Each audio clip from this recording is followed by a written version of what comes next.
Marcos capítulo 7,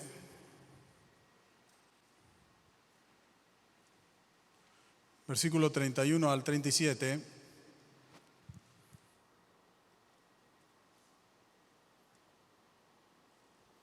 Dice la palabra del Señor. Volviendo a salir de la región de Tiro, vino por Sidón al mar de Galilea, pasando por la región de Decápolis, y le trajeron un sordo y tartamudo, y le rogaron que le pusiera la mano encima. Y tomándole aparte de la gente, metió los dedos en las orejas de él, y escupiendo tocó su lengua, y levantando sus ojos al cielo, gimió y dijo, Efata, es decir, sea abierto. Al momento fueron abiertos sus ojos, y se desató la ligadura de su lengua, y hablaba bien. Y les mandó que no lo dijesen a nadie, pero cuanto más les mandaba, tanto más y más lo divulgaban. Y en gran manera se maravillaban, diciendo, bien lo ha hecho todo, hace a los sordos oír y a los mudos hablar. Padre, te damos gracias por esta palabra. Pido que en el nombre de Jesucristo, tus hijos hoy la reciban con gozo, con alegría, la alberguen en sus corazones y esta palabra dé fruto. Y mientras tu palabra es predicada, Señor, tú traigas sanidades, milagros, portentos en cada vida que está escuchando tu palabra, porque tú envías tu palabra para traer sanidad y sacarnos de toda ruina. Señor, y además tu palabra nos da fe, porque la fe es por oír tu palabra, Señor. Gracias te damos, Señor, que salgamos de este lugar sanos, liberados de toda ruina y también, Señor, llenos de fe. En el nombre de Jesucristo, la iglesia dice, amén. Se pueden sentar. Para ser sano, para ser liberado de cualquier situación de ruina, de cualquier situación en la que uno se encuentre, en Cristo no hay nunca que sistematizar al Señor la sanidad o la liberación. Sistematizar es copiar, es volver a hacer lo mismo o el sistema, usar el mismo sistema que se usó para determinadas personas, porque Dios es un Dios particular. Ustedes se cuenta la gran diferencia que hay entre Dios, por ejemplo, y los métodos que existen por ahí de brujería, hechicería, todo ese mundo del ocultismo, que ese mundo es un mundo sistematizado, un mundo donde hay unos rituales determinados con unos sistemas concretos para que las personas puedan hacer determinadas cosas. Sin embargo, en Cristo nunca ha sido así. Y aquí nos encontramos un caso de sanidad fuera de toda sistematización. Y también como el Señor, en este texto vamos a encontrar cómo el Señor se levanta fuertemente contra eso, enseñándonos que en Él sus sanidades y sus prodigios y su obrar no es un obrar sistematizado. También vamos a ver aquí el operar de la brujería, de la hechicería y cómo muchas enfermedades están muy relacionadas con la brujería y con la hechicería. Fíjese, querido hermano, que en Marcos, el versículo 32 de este texto que acabamos de leer, dice, y le trajeron un sordo y tartamudo y le rogaron que le pusiera la mano encima. Qué interesante es que no le rogaron que lo sanara, ni tampoco que lo salvara. No le rogaron, Señor, sánalo y haz lo que tengas que hacer, sino que le dijeron específicamente, ponle la mano encima. Parece ser como que se había corrido la voz de que el Señor ponía la mano encima de la gente y la gente se sanaba. Era una realidad, pero ya lo tenían prácticamente sistematizado. Dese cuenta como Jairo le pide también al Señor que vaya a su casa e imponga las manos sobre su hija. Parece que se estaban concentrando en el sistema de poner las manos del Señor para la sanidad. Seguramente que los discípulos y otros hablaban del poder del sanador del Señor en sus manos. Y es verdad que el Señor tenía un poder grande en sus manos para sanar. Pero las sanidades no están sistematizadas, de tal manera que vemos una variedad tan grande de formas que usó Jesús. Ninguna se parece prácticamente a la otra para decirnos que Él tiene una manera de obrar diferente en cada una de nuestras vidas y que son maneras de obrar a veces incluso extrañas. A veces incluso nosotros pensamos que determinadas cosas no nos van a llevar a la sanidad y son caminos por los que Él nos conduce para ser sanos. A veces nos sana por medio de la medicina. La palabra del Señor dice y envió medicina y los sanó. Es decir, la medicina está y es una obra de Dios para traer sanidad a la vida de las personas. Pero Jesús no solo no le impone las manos al sordo y tartamudo, sino que hace algo totalmente diferente. En Marcos 7:33 dice, y tomándole aparte de la gente, metió los dedos en la oreja y escupiendo tocó su lengua y levantando los ojos al cielo gimió y dijo, efata, es decir, sea abierto.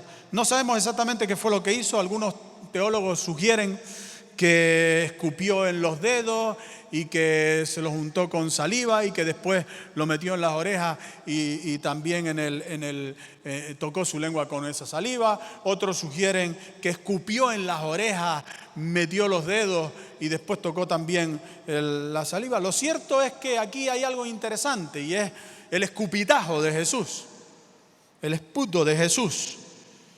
¿Por qué? ¿Por qué aparece en escena el escupitajo del Señor? Porque en el escupitajo, en la saliva de una persona está el ADN y Jesús está lanzando un mensaje. Porque es la esencia de Jesús lo que está cayendo sobre los oídos o sobre la lengua de la esencia de Jesús. Jesús con ese escupitajo nos está diciendo, no es lo que hago lo que sana, sino lo que soy. No es lo que hago lo que sana, sino lo que soy. No es un encuentro con un método, con una fórmula que Dios obra a través de mí, sino que soy yo mismo la sanidad. Eso es lo que el Señor nos está transmitiendo. Y sabemos que esto es así, porque la petición de los que trajeron a ese hombre, ellos no le rogan que le sane ni que le salve, ellos rogaron solo que le impusiera las manos encima. O sea, entendemos que aquí no les interesa en absoluto a estos señores quién es Jesús, por qué Jesús obra. No les interesa la salvación ni siquiera la sanidad. Lo que están buscando es la metodología. Lo que les interesa es lo que Jesús puede hacer, no lo que Jesús es en sí mismo. Aquellos hombres no tenían ningún interés en Jesús, sino solo en el poder de Jesús. Por eso dice que le tomó aparte.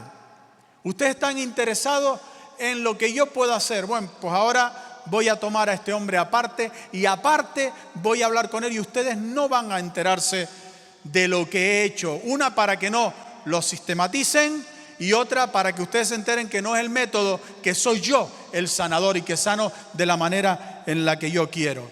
Nosotros tenemos que entender que la sanidad es Cristo. No es lo que Cristo hace. Es Cristo mismo. Es la esencia del Señor. Y la sanidad siempre se produce en ese acercamiento a Jesús. En ese toque del Señor. Que le toquemos a Él o que Él nos toque a nosotros. No es la fórmula que Él usa, los métodos que Él usa. Y dice que le rogaron. Y le rogaron que le pusiera la mano encima. La palabra rogar aquí es la palabra suplicar, que significa mediar o abogado. En realidad estos hombres estaban en su idioma transmitiéndole al Señor que intercediera como abogado defensor de la causa de este sordo mudo. Abogado defensor, lógicamente, en el mundo judío, abogado defensor de una causa espiritual, pero abogado defensor en definitiva. ¿Quién sabe si la enfermedad de este hombre estaba ocasionada por algún sentimiento de culpa, por alguna culpabilidad? Le rogaron, le suplicaron un abogado defensor. Quizás por alguna culpa. El enemigo es un especialista en introducir en nuestras mentes culpa. Nos introduce la culpa y la culpa lleva a la enfermedad. Todo sentimiento de culpa termina derivando en una enfermedad.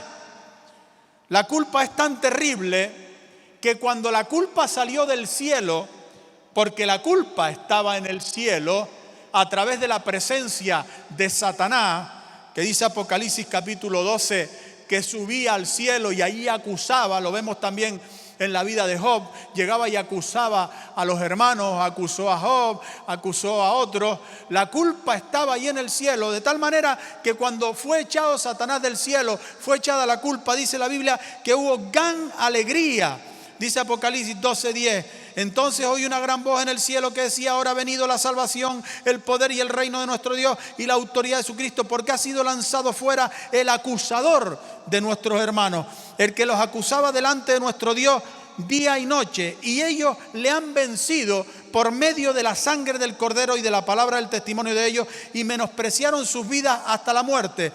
Por lo tanto, alegraos cielos, y los que moráis en ellos, ay de los moradores de la tierra y del mar, porque el diablo ha descendido a vosotros con gran ira, sabiendo que tiene poco tiempo. Alegraos cielos, o sea, los cielos se alegraron porque desapareció la culpa. Y es que donde está introducida la culpa, no solamente hay enfermedad o termina la enfermedad, sino que hay un estado permanente y continuo de tristeza. Fíjese, el arcano cielo quedó entristecido por causa de la culpa. Y por eso dice, alegraos cielos, alegraos cielos. Había un ambiente desagradable en el cielo por la presencia de ese acusador permanente delante del Señor, acusándole de toda clase de cosas al Señor, a los creyentes delante del Señor.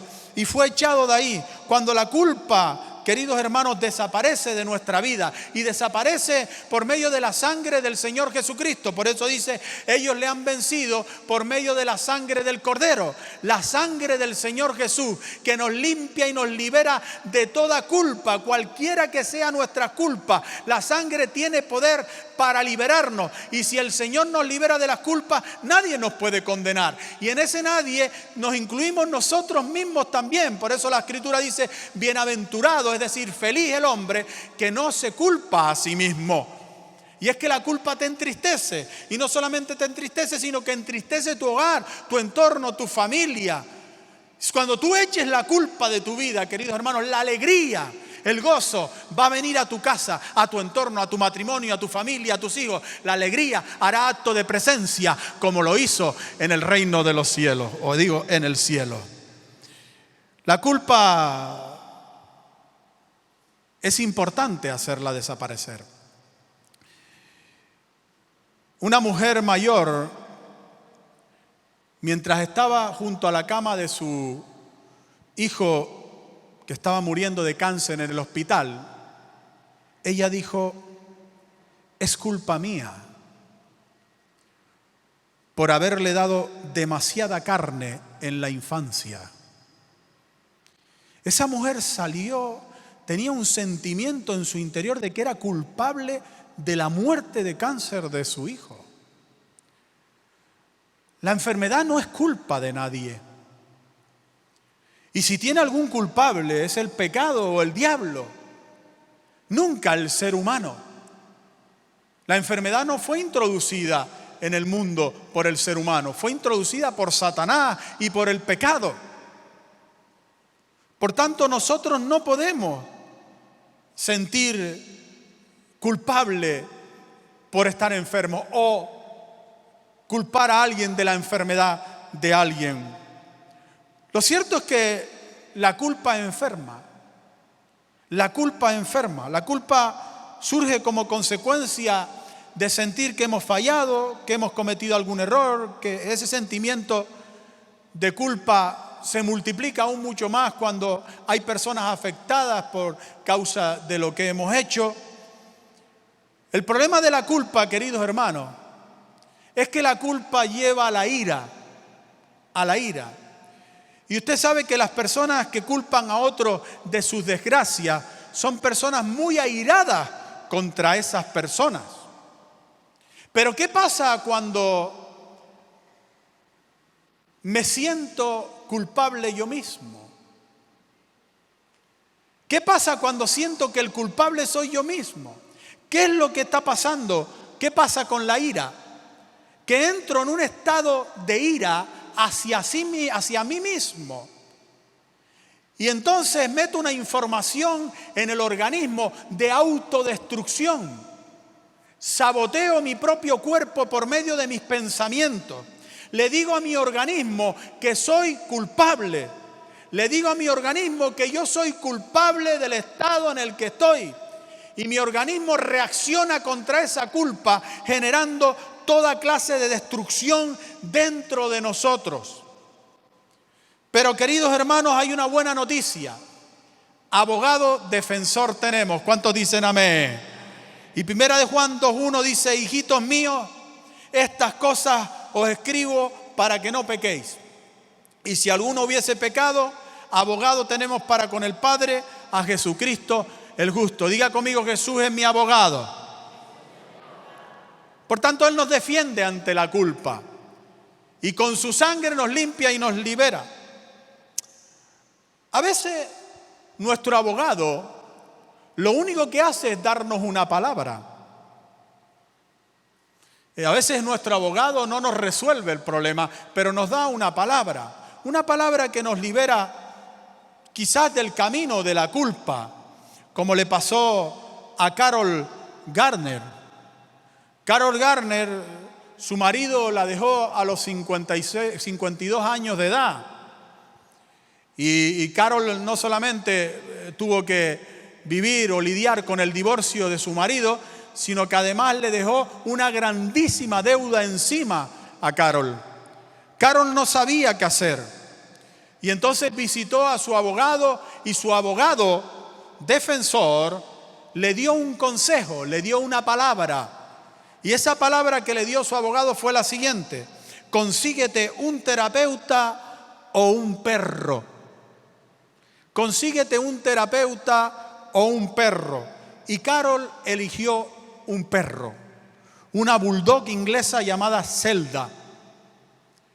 Ella cogió tanto cariño a la perra y le fue de tanta compañía después del divorcio de su esposo y esa soledad que vivió, que escuchó de un concurso que había de Navidad, en Navidad, para tarjetas de Navidad.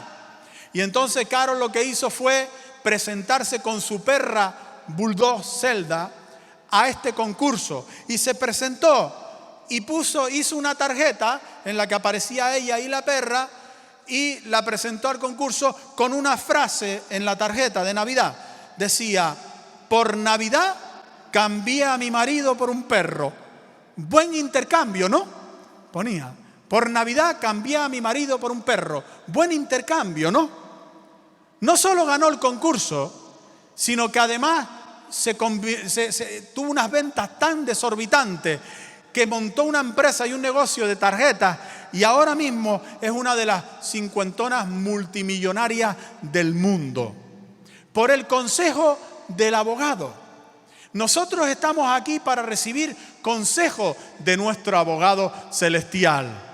Consejos que, si nosotros los llevamos a cabo, no solamente salimos de la enfermedad, sino salimos también de todo estado de ruina en nuestra vida. Que nos hable nuestro abogado, porque él sí sabe defendernos de todas las causas, queridos hermanos. Y aquí en este texto encontramos, además, algo muy interesante, y es que este hombre tiene dificultades para hablar. El teólogo Ben Witherington III dice que si el hombre tiene dificultades para hablar, es de suponer que no fue sordo de nacimiento, sino que aprendió a hablar antes de quedar sordo. De hecho, se sabe que la sordera crea problemas en el habla. Es bastante difícil que un sordo de nacimiento aprenda a hablar, pero si es sordo o quiere la sordera cuando ya sabe hablar, probablemente tenga dificultades a la hora de hablar. Esto es una realidad y seguramente generará algún tipo de tartamudez. ¿Qué le habrá pasado a este hombre? ¿Qué le habrá pasado a este hombre para quedar sordo, tartamudo? Ya la Escritura nos va dando pinceladas de cosas con el tema del abogado. Necesito un abogado defensor. Ya aquí estamos hablando de culpa, el enemigo entrando por la culpa. Y hay muchísimas otras cosas más interesantes que nos desvelan o nos ponen al descubierto un poco de lo que le pasó a este hombre. Marcos 7:35 dice: y se desató la ligadura de su lengua y hablaba bien. Cuando fue sanado por el Señor, se desata la ligadura de su lengua y hablaba bien. La ligadura de su lengua sugiere una acción de Satanás.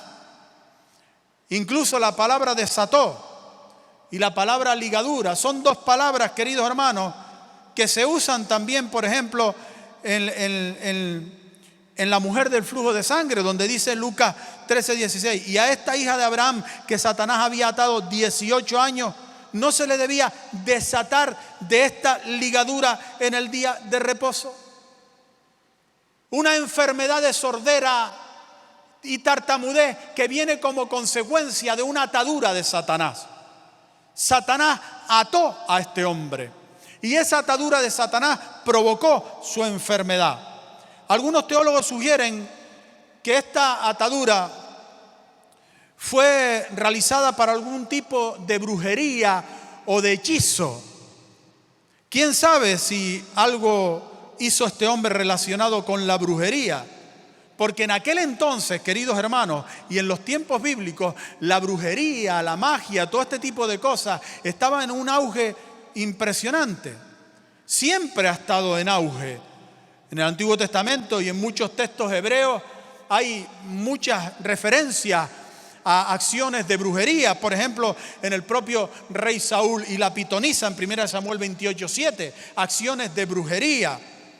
En la época del Señor, y como vemos en los Hechos de los Apóstoles, la práctica de la brujería era tan grande que había infinidad de libros sobre ella, como vemos en Hechos 19:19. Asimismo, muchos de los que habrían practicado la magia trajeron los libros y los quemaron delante de todos, y hecha la cuenta de su precio, hallaron que eran 50,000 piezas de plata.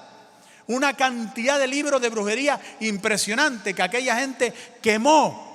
¿Por qué quemaron los libros? Por el contenido, no por el libro en sí mismo. No era una cuestión de superstición, ni tampoco de animismo, de posesión demoníaca de los libros, de las cosas, porque los demonios no poseen las cosas. Era una cuestión del contenido, de lo que se decía ahí. Y hay palabras que se dicen, cosas que se dicen, queridos hermanos, que se hablan incluso en películas, que se escuchan por medio de la televisión, que están muy conectadas a hechizos y brujería.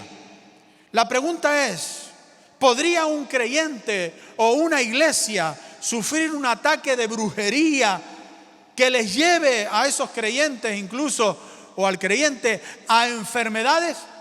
¿Podría suceder esto?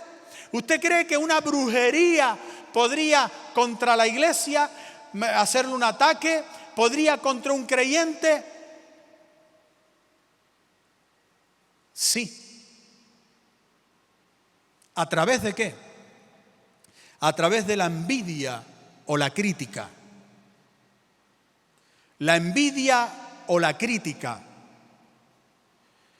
La psicóloga Gabriela Rodríguez Ceja, investigadora del Centro de Estudios Maya, y en 2017 publicó una investigación sobre la brujería en la que demuestra que la envidia está muy relacionada con la brujería. Ella dice: incluso en algunas investigaciones se ha establecido dicha relación como una de las principales causas de enfermedad. La envidia. No es que la envidia, es que las personas envidiosas tiren de la brujería para actos, solamente eso no. Es que la envidia mueve espíritus. La envidia no es solo envidia. La envidia es una acción en el mundo espiritual que invoca y moviliza demonios que, como estamos viendo, están bastante relacionados con la brujería, con la enfermedad, porque la envidia es un elemento que trabaja en el interior del ser humano. y por consiguiente genera toda clase de cosas negativas en el interior del ser humano, entre ellas enfermedad, como dice esta psicóloga. El pecado de envidia o de crítica deriva en la enfermedad. Deriva en la enfermedad, como vemos en el caso de María, la hermana de Moisés, que por envidia hacia su hermano comenzó una murmuración que la llevó en definitiva a ser castigada con la lepra. Castigada con la lepra, no con cualquier otra cosa, sino con una enfermedad. Podía haber sido castigada con otra cosa, pero fue castigada con la enfermedad. ¿Por qué? Porque la murmuración, la crítica, la envidia, que además está introducida también en el caso de María, que envidiaba a su hermano.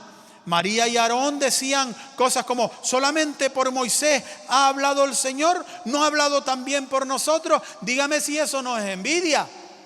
Y también la crítica a Moisés por haber tomado una mujer cusita, una mujer de color negro, también contra él en esta cuestión. Y se levantaron contra Moisés en crítica y murmuración y terminaron en la enfermedad, porque la crítica y la murmuración mueven espíritus de enfermedad.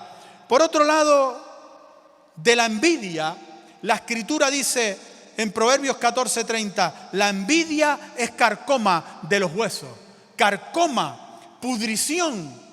La envidia tiene el poder de generar una enfermedad que pudre los huesos, queridos hermanos.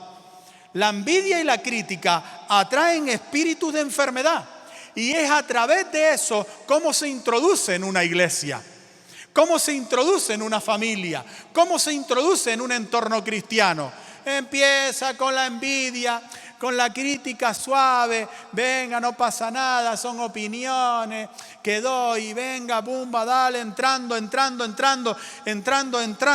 hasta que entra el espíritu de envidia, de crítica, junto con el espíritu de enfermedad.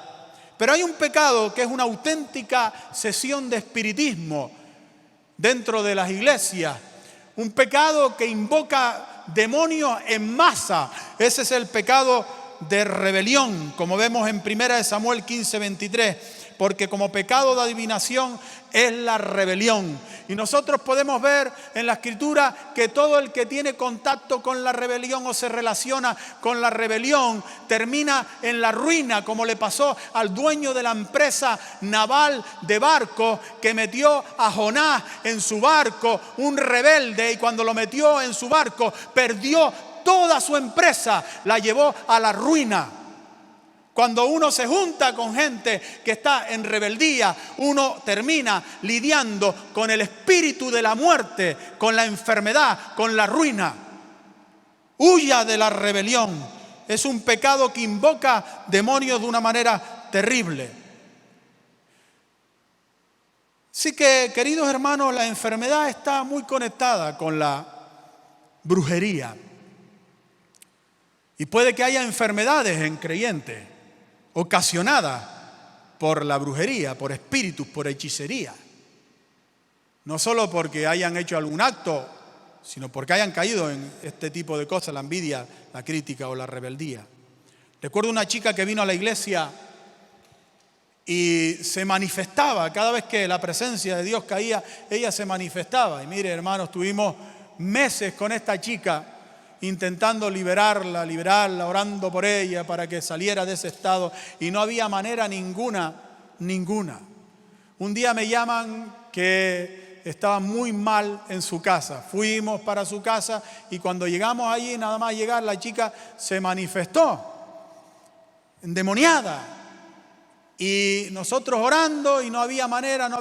Y yo digo: Señor, por favor, muéstranos qué es lo que está pasando aquí. Y en una repisa, Dios me llevó a una repisa, y en una repisa había un cojín pequeñito ahí.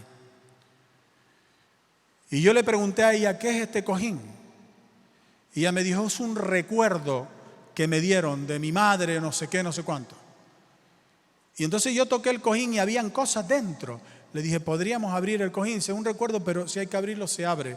Digo: ábrelo, después lo cose. Y lo abrió. Dentro de ese cojín habían alas de cucaracha, monedas, pesetas y otras cuestiones. Y yo le dije, ¿esto qué es? Ay, no sabía de eso. Digo, esto es brujería.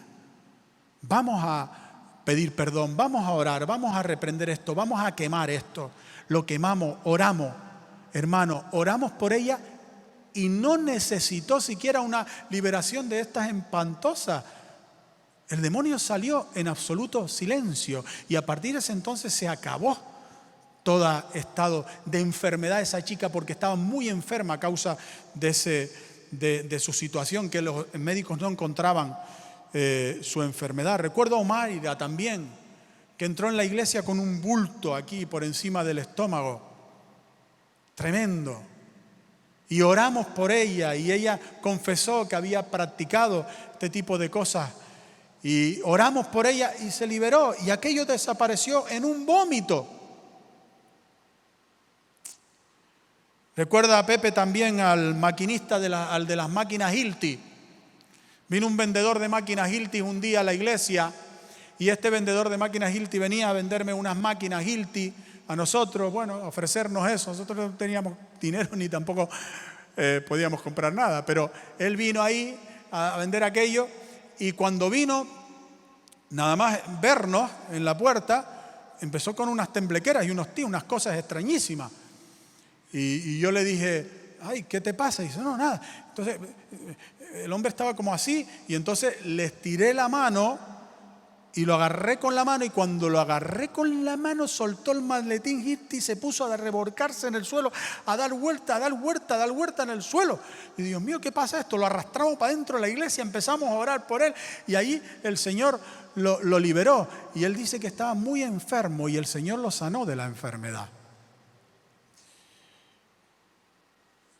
Satanás obra por medio de la brujería, la hechicería. Y las personas que han practicado brujería alguna vez, puede que haya enfermedades ligadas a esas cosas. O los creyentes que hayan caído en envidias, que hayan caído en críticas, con este tipo de cosas y han quedado enfermos, deben liberarse de todas esas cosas. Ahora, ¿cuál era el objetivo de Satanás con esta enfermedad en la vida de este hombre? Marcos 7:35 dice, al momento le fueron abiertos sus oídos y se desató la ligadura de su lengua y hablaba bien. Y les mandó que no lo dijesen a nadie, pero cuanto más les mandaba, tanto más y más lo divulgaban. ¿Cuál era el objetivo de Satanás? Impedir que este hombre adquiriera fe. Porque la fe es por el oír. Y además de eso, impedir que hablara lo que oía. Ese es el objetivo de Satanás. Satanás quería impedir que este hombre proclamara la palabra de Dios, hablara de Dios. Y esa es la razón por la que Dios lo sana. Y sabemos que eso es así porque justo después de ser sanado, dice que hablaba bien. Y dice que les mandó que a nadie dijesen nada, pero él proclamaba aún mucho más lo que había sucedido en su propia vida. Por tanto, en esas frases podemos entender que en este hombre había una gran necesidad de oír la palabra de Dios y de proclamar la palabra del Señor. Obras prodigiosas de Jesús no se pueden contener. Eso es lo que significa la frase y les mandó que no lo dijesen a nadie, pero cuanto más les mandaba, tanto más lo divulgaban. Ese versículo lo que significa es que las obras que Cristo hace no se pueden contener. Uno las proclama permanente y constantemente. Jesús quiere sanarnos, pero quiere hacerlo con un propósito. El propósito es que hablemos de Él, que compartamos de Él. Y su enfermedad está muy ligada a su propósito. Jesús sana de la enfermedad y dice, no, esta enfermedad no es que haya pecado padre ni madre, sino para la gloria de Dios. Las sanidades de Dios siempre son para la gloria de Dios. ¿Para qué o por qué Dios quiere sanarte a ti? Probablemente, querido hermano, y con toda seguridad, es para que te glorifique a través de Él. Ese es su objetivo. Si tú dices, Él me va a sanar, pero yo me voy a callar, Él me va a sanar, pero yo no voy a hacer nada extraordinario por Él. Jesús no te va a sanar. Jesús te quiere sanar única y exclusivamente para que seas bendición a otras personas y para usarte para su gloria. Y por último, les dejo esta frase maravillosa de Marcos 7:37, donde dice: y en gran manera se maravillaban diciendo, bien lo ha hecho todo, hace a los sordos oír y a los mudos hablar. Es una clara alusión a Génesis 1:31, donde dice: y vio Dios todo lo que había hecho, y aquí que era bueno en gran manera.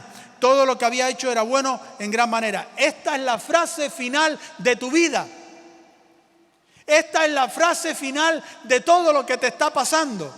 Esta es la frase que tú vas a proclamar al final de todo lo que está sucediendo en tu vida, al final de tus enfermedades, al final de las ruinas que puedas estar pasando, de los problemas que estás pasando. Esta es tu frase: y vio Dios todo lo que había hecho, y he aquí que era bueno en gran manera. Porque todo lo que hace Dios en nuestra vida es para bien, dice Romanos 8:28. ¿Cuántos aman a Dios aquí en este lugar? Y dice: y sabemos que a los que aman a Dios, todas las cosas les ayudan a bien. Esa enfermedad que tienes, esa situación que estás viviendo, es para bien. Tú vas a glorificar a Dios por medio de lo que te está pasando. Dios les bendiga. Puestos de pie, queridos hermanos. Porque Él está aquí en esta noche, en este lugar. Y quiero, en el nombre poderoso de Jesucristo, que en esta hora renunciemos a todo espíritu de enfermedad y renunciemos a toda brujería, a toda envidia, a toda crítica, a toda rebelión. Y que toda ligadura de enfermedad a estas cosas sea cortada. Y Dios comience ese proceso sanador o sane hoy inmediatamente aquí en este lugar. Así que diga conmigo, iglesia: en el nombre de Jesucristo, yo renuncio a la brujería, a la hechicería, a todo pacto que se haya hecho con mi consentimiento o sin el mismo. En el nombre de Jesús, y lo echo fuera de mi vida, fuera de mi casa, fuera de mi entorno, fuera de mi cuerpo, en el nombre de Jesús. Y yo me comprometo ahora a deshacer toda obra de brujería, ya sea libro, pacto, lo que quiera que haya hecho. Yo me comprometo ahora a deshacerlo en el nombre de Jesús y a echarlo fuera de mi casa y de mi vida. Y ahora yo renuncio a todo espíritu de enfermedad en el nombre de Jesús, y renuncio a la enfermedad en el nombre de Jesucristo. Ahora mismo